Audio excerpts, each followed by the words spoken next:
Hey everybody, it's the 16th of August 2021. I wanted to give you guys another update, day two of the goings on in Afghanistan, seeing as how I've been somewhat involved in getting our people out of the Afghan embassy and kind of tracking that back. So uh, I'm going to start with more or less some factual statements about what's going on. Then I'll roll into some commentary. And there's plenty of room for disagreement. I have no problem with folks disagreeing. Uh, and of course, you are all welcome to disagree with me. So I'll kind of let you know before I start with the stuff that's more my opinion as I get into the commentary piece. So let's start off with today. We got the last of our folks out of Afghanistan. So now some of you probably have seen the pictures of the people hanging off the C-17. The Ours were the last two birds, as far as I know, that left Kabul today. So C-17 took off, had a bunch of our people on it. It was covered in people trying to hang on, uh, and a few of those people uh, managed to hang on until the airplane was airborne, and several fell to their deaths. And so it was a pretty shocking moment, I'm sure, for folks back home to see.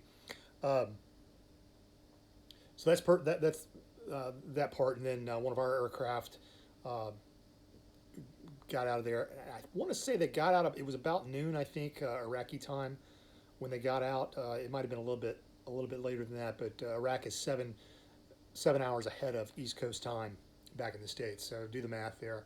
It was somewhere noon, 1300, something like that. But there was, and you're gonna by now, I'm sure the videos and the pictures are getting back to the States, but tens of thousands of Afghans were probably still are uh, crowding into the airport, and there were so many people on the ramp trying to get into aircraft that our birds that we were trying to get out of there, they couldn't move, they couldn't taxi to take off, and it actually delayed them for a couple, maybe a few hours. But man, it was really really ugly, and I'm sure you guys are already seeing images back there. Um, but imagine being there. And so for a little bit, I was starting to get really nervous. We got a call via sat phone or a text or something like that we were expecting them to be airborne, and they said no, we're stuck. We're stuck here on the ramp. So I was starting to get really concerned that we were going to end up leaving some people, unable to get some people out, and that they were going to get taken by the Taliban, and that was not going to go well for them. So thank God we got everybody out. Uh, Many people are now, thousands of people now, are fleeing Kabul on foot. I saw uh, some video of some folks going down the road, walking down the road with suitcases. I mean, it looked like a scene out of a World War II documentary or something. All the people fleeing. So pretty shocking stuff. I have no idea what is going on with maybe other American citizens uh, in the area. I have really at this point no idea what the military situation is there. I'm just really happy that we were able to get all our people out, um, and they're all in a safe place in various locations. So I, we were breathing much easier here in Iraq tonight. So all the politicians are pointing the finger at each other and blame games going on. So Trump called for Biden's resignation, and so the statement was. So first of all, the statement was that hey, in the Trump deal there was provisions that had been agreed upon with the Taliban to provide security measures and stuff, so that basically they would let us go and it would be a more orderly process. Well, I remember when those negotiations were going on, and having fought the Taliban enough to kind of know, uh, negotiating with the Taliban, you would have better outcomes negotiating with a bucket full of rattlesnakes. That's how bad these guys are. Right. So Trump's called for Biden's resignation, and Biden did kind of trash whatever plan was there, and he moved the timeline up, which didn't help. And a lot of people have asked me. I say a lot. I got 2 texts or 2 messages via social media, asking, trying to understand why it is we left so much material there, why we left so many helicopters, so many armored vehicles, so many weapons, so many just regular vehicles, trucks and cars and stuff. And well, the fact is that it takes a lot of time and it takes a lot of lift to get those assets out of country. And when the timeline gets more compressed, you have less time to work with, and you just can't get it all out. So eventually, what ended up happening was we basically just got the people out. So that's the answer to that question. As we switch to the Biden plan, compressing the timeline, apparently not any particular plan at all. It seemed, if there was a plan, it was very very very poorly done. It looks to me, as somebody who is a former, high level military planner, outside looking in, it looks to me like a unrealistic course of action that was rammed down the planners, or the planners' throats, or rammed down the people executing, rammed down their throats. It just looks like that to me, because there is so much that was left kind of to chance. So the Biden plan, if you will, virtually guaranteed a disorderly withdrawal, and an even more severe humanitarian disaster than would have happened with the Trump plan. The humanitarian disaster was always going to happen. People used to ask me, excuse me, months ago, hey, if we were to pull out of Afghanistan, how long do you think it would be before the Taliban would take over? And my answer was always, well, about 30 seconds. Dead serious. And I guess that's kind of what happened. It was always going to happen, and then there was always going to be the vendettas and the cleansing of all the collaborators. Anybody that touched the American, that was involved with the Americans, is, kaput. So let me come back, kind of a little bit of commentary here, but nevertheless, the administration has very stubbornly, to what I've seen so far, they've played down the rapidity of the collapse, and the collapse of the government, both the government and the military, of the Afghan people. I think this is ridiculous, and I believe it to be insulting to the American people. As I said in my video yesterday, and as I've said in commentary elsewhere, anyone and everyone who knew anything about Afghanistan or had spent any time in Afghanistan knew how this was going to play out. Now, I alluded to yesterday, I think it was in my video, that I had heard a lot of commentary rattling around from various, retired generals and general officers and politicians, and everybody acting all surprised, as if this was all a big surprise. We just didn't see it coming. 3 weeks ago, the chairman of the Joint Chiefs, Milley, forgive me, I've forgotten his name. I believe it's like Milley or Milne.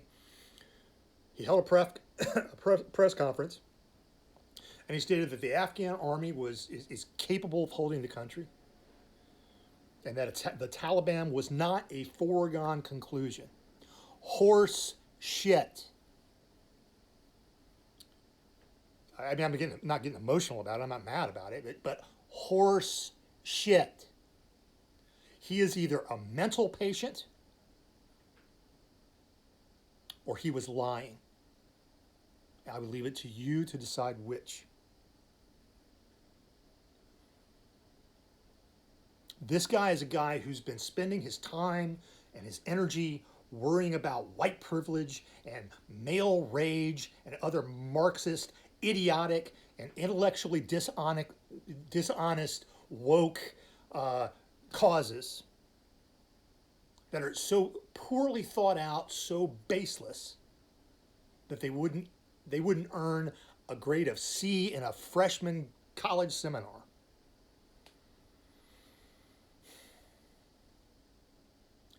Our nation, our nation's enemies, the enemies of our nation, they don't care about American self-loathing, self-defeating, idiotic, elitist causes. They care about kicking our ass. And they have. Russia, China, and the Taliban, and Iran, they're the huge winners here. Huge. And I went over some back-of-the-napkin geopolitical ideas I had about this collapse yesterday. You can catch the other video. Our nation's enemies don't care. They don't care about our woke causes. They don't care about our freaking social justice horseshit. The Taliban are proud of who they are, and they're willing to die for their beliefs. Now, how many Americans are proud to be Americans these days? I have no idea what the answer might be. I'm simply posing the question, just to think about. You know, how many Americans are willing to die for their beliefs? And how many are actually willing to do it if required?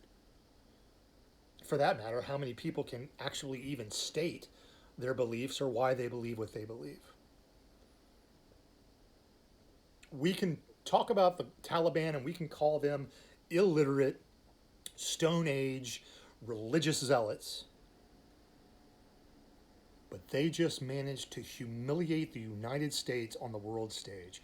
The most free, most egalitarian, most prosperous, most powerful nation in the history of the world. All while we cower over a 99.9% survivable virus that we have we have forced to ruin our economy. We, the American people, have allowed our leaders to fiddle while Rome is burning.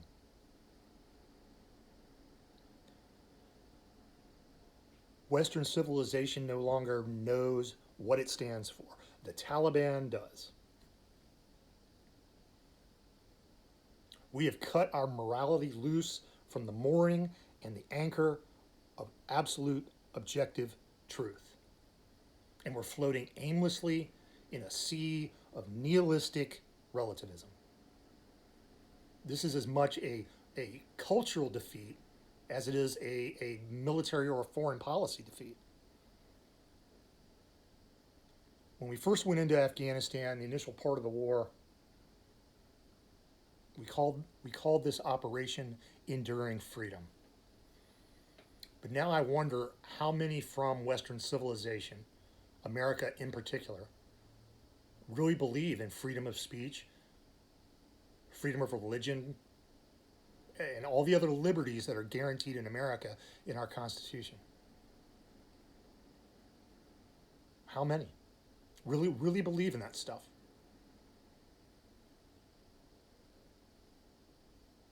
The Afghans did not want our ethnocentristic, Western elitist brand of freedom. What does this event say? This is just another question for you.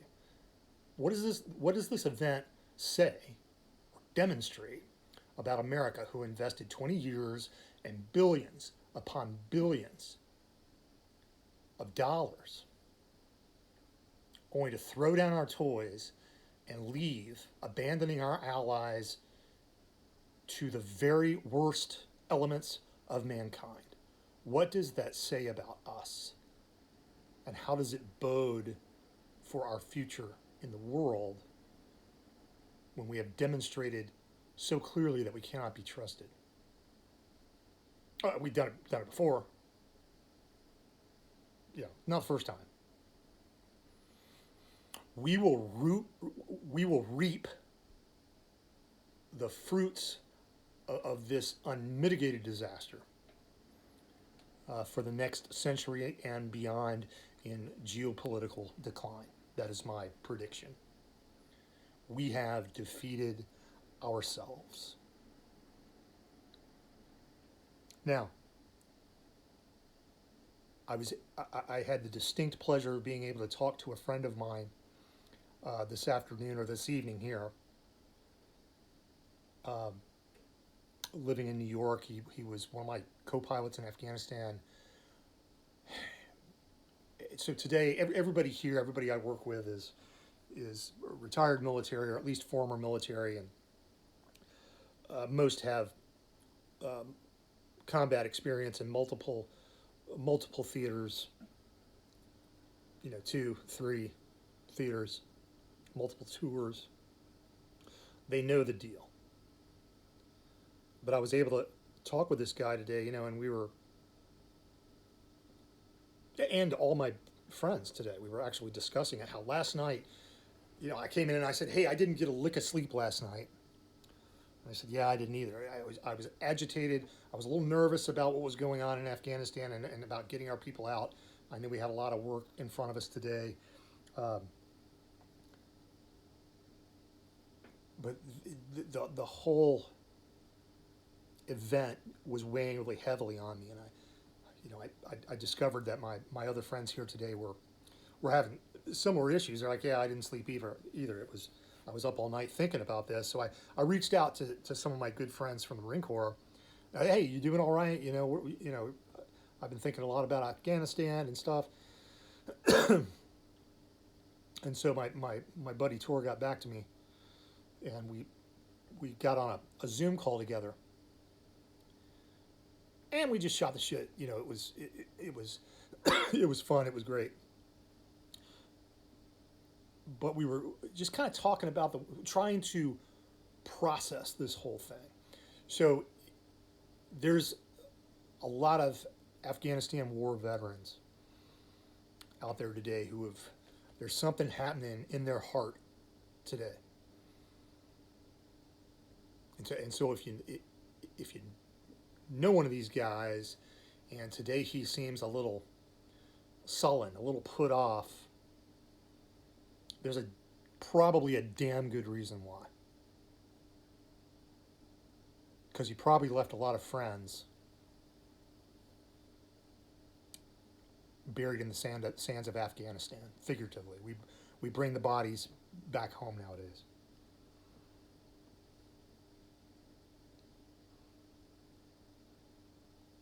I was telling a story this afternoon or yesterday, I can't remember which,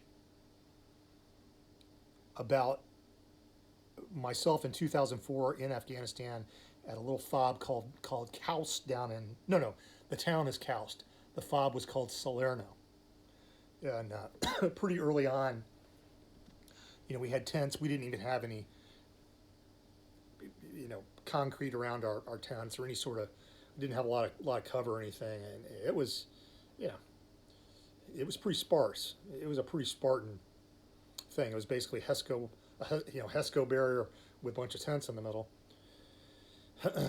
But I was lying on my little army cot, with my sleeping bag and stuff, and I was reading a book that my MAG commander had given me before I came over. It's called The Bear Went Over the Mountain, and it's a good-sized book. It's like that thick, but it's all these little tactical problems from the Russian experience in Afghanistan back in the 80s. And so I'm laying on my cot, and I'm reading, and I'm like, oh, I know where that is. Oh my gosh, and the enemy kind of set up the same way. Huh. Oh, I know right where that orchard is. I know right where that intersection is. Oh, wow, that's crazy.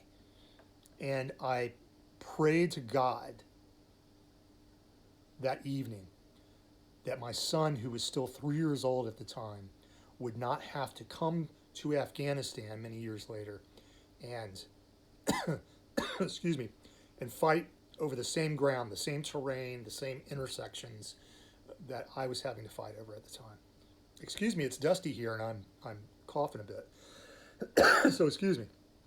Well, my son is graduating on September 16th from AIT down at Benning. He's an infantryman. So it damn near happened. That very thing that I was praying about, and God, I tell you, I probably ought to start praying some more that it doesn't happen now. But I wanted to let everybody know that the guys who served in Afghanistan, they're probably taking it personally. They got a little something in their heart. There's a knot in their stomach today. We've got a lot of, I saw a lot of people die. I saw a lot of people be horribly injured. We've got a lot of folks who are missing limbs, missing eyes, have traumatic brain injury, and their brains don't work right, or they have traumatic stress. What do you call that?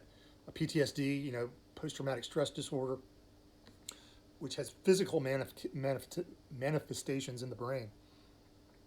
People's brains don't work right anymore. There's been tremendous sacrifices made. Now, don't get me wrong. We needed to be out of Afghanistan. We probably should have gone into Afghanistan, kicked some butt, kind of tamped things down a bit and gotten the hell out of Dodge. When we started nation building, that's when it went horribly wrong. But I addressed some of that in the video yesterday. But as I close, I want to speak to the guys that I fought with, the guys that I flew with, the guys that we supported on the ground.